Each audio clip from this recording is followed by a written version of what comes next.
boa parte dos casos, o problema pode estar numa gengiva inflamada. Você sabia disso?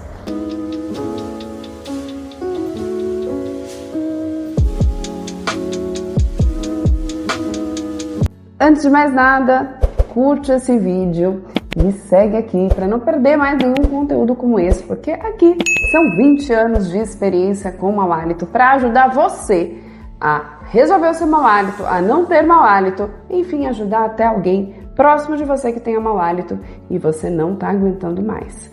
Vem comigo que aqui tem muito conteúdo de valor, porque tratar mau hálito é uma questão de missão para mim, de transformar vidas.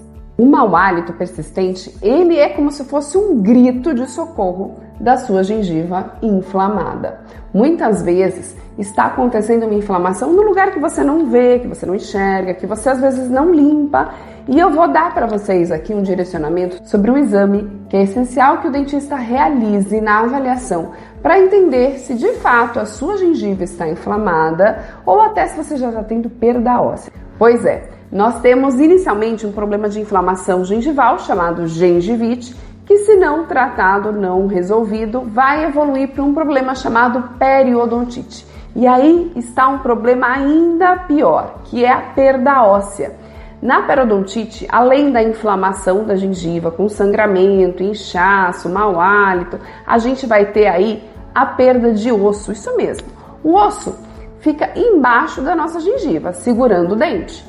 Quando essa gengiva está inflamada e isso não é resolvido a tempo, começa as bactérias que estão aqui superficialmente a invadir essa região que a gente chama de sulco gengival e a causar perda de osso, danos mesmo para essa região que segura nosso dente.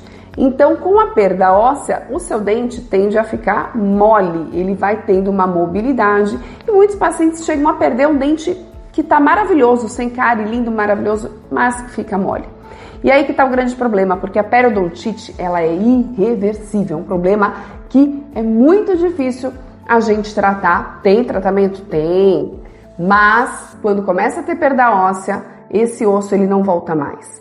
Então aí que eu quero chamar a sua atenção. Qual que é o exame que a gente identifica isso precocemente, que deve ser realizado em todos os retornos periódicos que você faz de rotina, que você vai para realmente fazer a sua limpeza, e é o que eu faço aqui com todos os pacientes. Sejam esses pacientes de rotina, que fazem com acompanhamento semestral de limpeza ou quadrimestral, dependendo de cada caso, a gente precisa fazer então um exame chamado sondagem periodontal, que eu uso esse instrumento aqui, ó, que eu quero apresentar para vocês, porque muita gente, quando eu faço esse exame, fala assim, nossa, eu nunca fiz, né? Nunca fizeram esse exame comigo, eu nem sabia que existia isso. Então, o que é isso?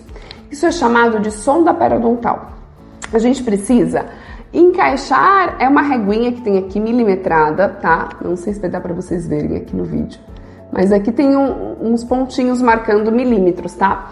E a gente vai fazer a avaliação passando isso aqui, ó, em volta de todos os dentes. É bem delicado, não é desconfortável, mas é possível que entre essa pontinha dentro da gengiva até 3 milímetros dentro dessa regiãozinha no contorno do dente. Isso é chamado de saudável, tá? É um espacinho que existe mesmo, natural, entre a gengiva e o dente e que se até 3 milímetros entrasse a minha reguinha, está tudo bem, está saudável desde que não tenha sangramento, ok? Se tiver sangramento, a gente considera que essa região está inflamada. Quando essa reguinha, que é a sonda, entra mais de 3 milímetros dentro da gengiva, a gente chama isso de perda óssea localizada nesse ponto que tem uma medida que pode ser de 4, 5, 6, 7, 8, 9, 10, enfim.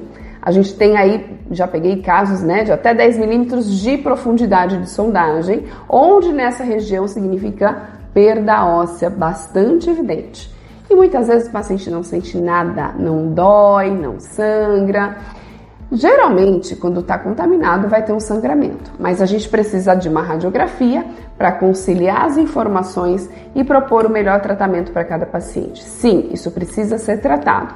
Por quê, Carol? Dentro dessa bolsa periodontal, dessa região onde a minha reguinha entrou mais profundamente, o paciente não consegue limpar. Não vai ter fio dental, não vai ter escova, não vai ter instrumento para chegar lá dentro da sua gengiva.